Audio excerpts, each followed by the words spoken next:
Hi, I'm Melinda Van Fleet, and welcome to the Good Karma Success Coach podcast. I'm a success coach, speaker, and business consultant, and my husband Ryan and I were laid off at the same time 10 years ago. We moved to the Florida Keys without jobs, not knowing anyone, hardly any money, and we never even been here. But we made it, and now we're living our best lives. And all along on our journey, I've said that someday when we get our quote-unquote shit together, we will help others. Since then, we've both done a lot of self-work and built successful businesses. So that day is here, and one of my ways of paying it forward is through this podcast. Each week, my intent is to be relatable and bring you tactical tips, tools, share my learnings and stories that can help inspire or transform you wherever you are in your career or general life and make an impact. I strongly believe that if I can do it, you can do it too. So what's stopping you? I've had a little journey these past few weeks on discovering some things that I hadn't been paying a lot of attention to. So I'm going to cover them over a few podcast episodes, and one will be an interview with someone, and then one will also be my own sharing self-discovery. So it's been fun. It's been fun. I love learning new things, as you all know, and I love sharing it with all of you. So I hope that either inspires you to maybe learn, or you can tuck it away for the future. Or if you have some information to share with me, I am all ears, and you are always welcome to email me at melinda@melindavanfleet.com. So this one is about numbers, angel numbers.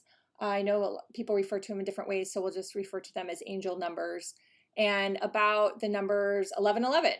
So the really, really popular angel numbers that a lot of people, if you pay attention to angel numbers, have probably had experience with. But I honestly never had, to be real honest. I never paid attention, never really cared, never was drawn to them. I've heard about them, especially if you read any Gabby Bernstein books. She talks a lot about numbers, but I just never had. So since COVID started, I increased doing more interviews. And I'm just going to give you my honest take on doing podcast interviews, because one thing about me is I feel that I'm very balanced in my point of view. I see good things and I see bad things. I've just always been a very balanced person, and I'm always open to listening to feedback. But what always drives me crazy if someone is not balanced and then they judge and they go, oh, that's just your ego talking. No, honestly, sometimes it's someone seeing both sides of things. So in regards to podcast interviews, if you are a podcaster, or if you have thought about being a podcaster, one of the things that is consistently taught out there in podcast land is to have podcasts where you do interviews.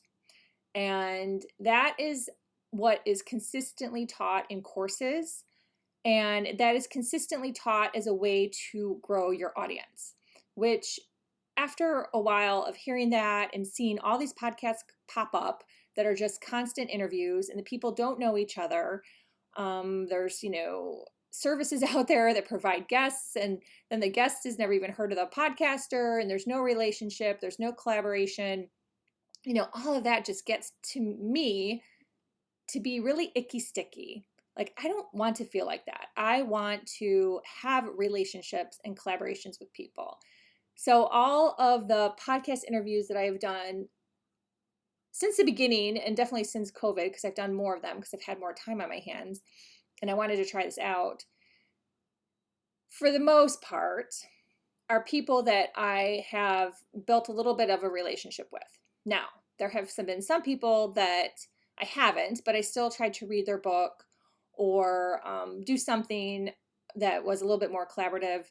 And what's been amazing to me is the other people just want to be on your podcast.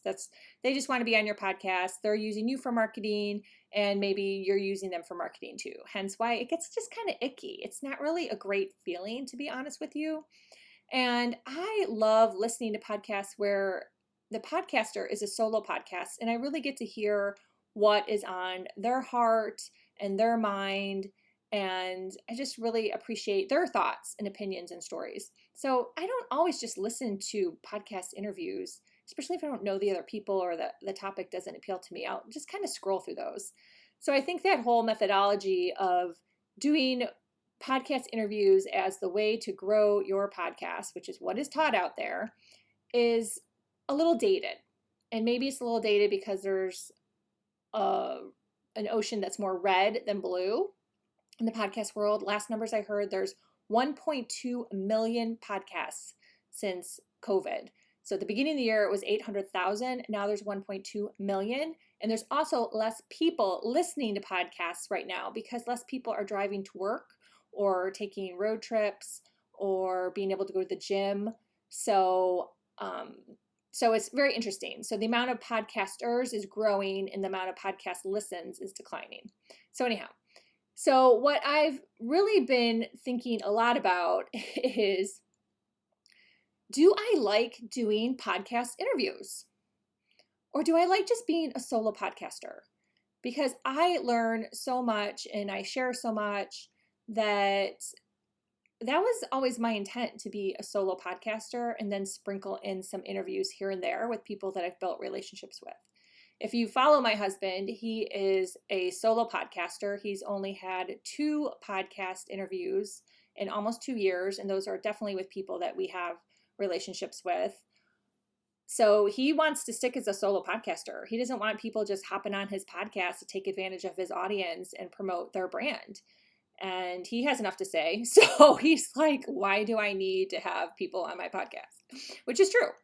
So I'm in that same place. I've kind of dialed it back. I'm like, I'm not just going to have people on my podcast to be on my podcast because they want to promote their business.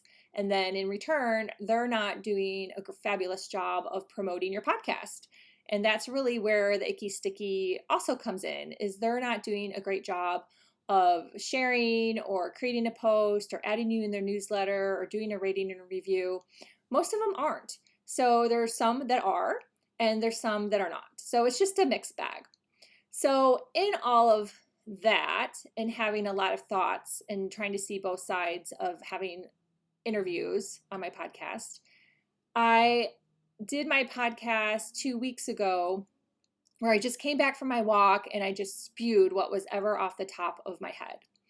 And I did it for Crush It in Sales, which is my other podcast. And I did, obviously, this podcast. So that was episode 73. And I loved doing that. I loved it. And I just really felt that everything I had to say was just channeled from the universe. And it wasn't written out, is what I'm trying to say. It wasn't scripted. A lot of podcasts are scripted. This was not scripted. I wrote it. I don't have a team. That's another thing. Please note that a lot of podcasters that they might have teams that write their podcast for them, and then they practice it. And I didn't do that. It just truly came from my soul, what I wanted to say in the moment. And I loved that.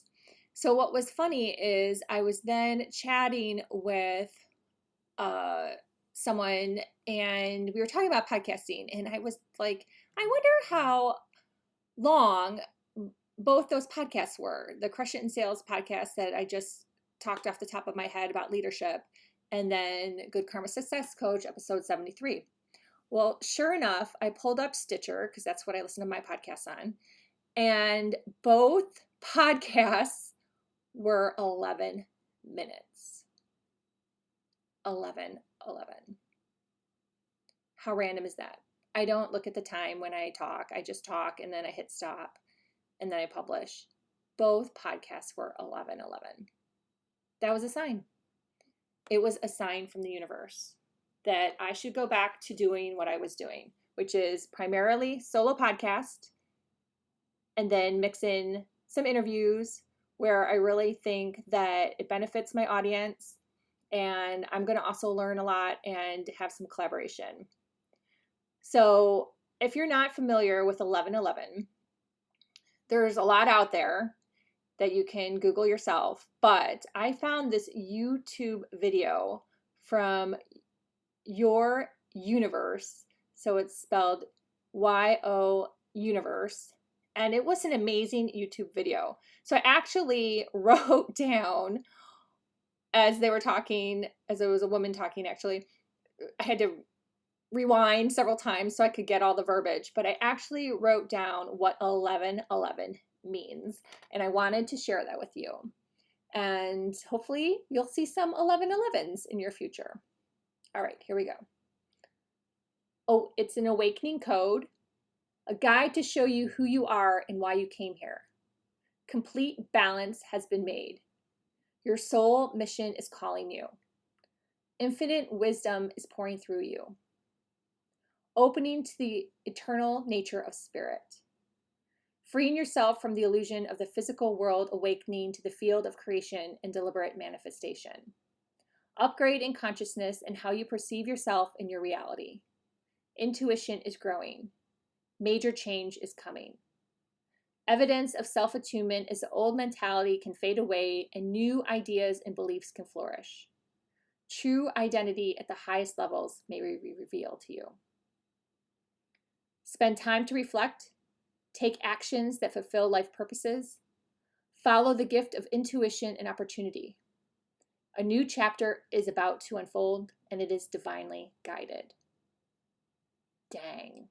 That's pretty good, right? So I loved that. I thought it was amazing, hence why I wrote it all down. And it's probably a lot to put in my show notes. So I decided to put it in my newsletter that is going to be coming out Monday, July 6th, the monthly Monday Mojo newsletter that you can get if you sign up on goodkarmasuccesscoach.com. So I'll put some mantras in there, and I will put this transcript, which I found on YouTube, and it's very cool. So I hope you sign up, and I hope you enjoy it like I did. Even if you're not a numbers person, heck, I wasn't a numbers person. I did end up buying a numbers book. Let's see if I can find it. I'll put it in the show notes which one I bought. But I bought a numbers book. I haven't read it yet. But it's actually just a guidebook. So it just helps you if you see the numbers and you get to know them. But maybe it's something that you'll start to awaken to and be like, oh my gosh, I just saw 1111. What does that mean? Or you just saw, some other number that's an angel number. And you start to think about it and process it and learn a little bit about it. So it's just very interesting. And it's very interesting always to do a deep dive on yourself and your thoughts and sit with them. It's okay to sit with something. It's okay to try something out. It's okay to pivot. It's okay to change. It's okay to tweak things up. And for me, that's what it's been. I started out one way and I was like, you know what, let's try this. This is what all the experts say. I'll say interview. And you know what? It's fine, but it took more time than to do a solo podcast, if you can believe it, because there's the communication back and forth. There's the Zoom call. Then you might have to edit it. Then you've got to get that into whatever platform you use. For us, we use GarageBand. And then you've got to do your intro, and then you've got to do more marketing, create whatever you create. It's actually faster and easier to be a solo podcaster if you feel that you have the content. So if you don't feel you have the content, you're struggling with that, honestly, everyone has the opportunity to be creative. There's not one person that's truly, in the eyes of the universe, more creative than the other person. It's a muscle and a skill. So if you practice it, and I could go on and on about that, if you pray to the archangels like Gabriel and Uriel for creativity and say thank you, you'll work on that muscle and you'll grow it and you'll become more creative. You'll think of more content ideas and things will just come to you. So there's different little tricks and hacks with that. Also writing down ideas as they come to you. That's a huge, huge hack that probably any writer will tell you. And it's so true. I've done it for years. I've done it with everything, not just writing, but everything. If an idea comes to me, I write it on a piece of paper because before you know it, the idea can be gone. And there's a funny story. I think I've shared it before, so I'm going to share it again really quick about Prince and Michael Jackson. And that is that Michael Jackson was quoted as saying that he would wake up in the middle of the night with an idea and he would call his manager, and his manager probably thought he was, cuckoo, but he was so afraid to lose that idea to Prince. So he wanted to make sure that he got to that idea first before the idea went on to Prince. And there's a book called Big Magic that talks about stuff like this too. So, anywho, we all have the capability to be creative. So, if you are someone that is, thinking of having a podcast, or you have a podcast and you're kind of like me, like, oh, all these interviews, and what's it really serving me? And maybe some have panned out and some really haven't. Think about maybe being a solo podcaster a little bit too, and try it out and see how you feel about the situation. And if you want to make pivots or turns, and maybe you don't like doing that and you go back. But the great thing is we all have the opportunity in our lives to try out different things, see what works, see what feels good, what you like doing, what you're having fun doing, and then go from there. So I hope this podcast inspires you. I would love to hear from you. Please share this podcast with a friend or family member. That's always my favorite thing, when someone reaches out and says, hey, I shared this with a friend or a family member, so it could really help them. Feel free to rate and review on Apple. Don't forget to sign up for my newsletter on goodkarmasuccesscoach.com. And until next time, be grateful, be curious, always be learning, and you know what? Have some fun too. Thank you for listening.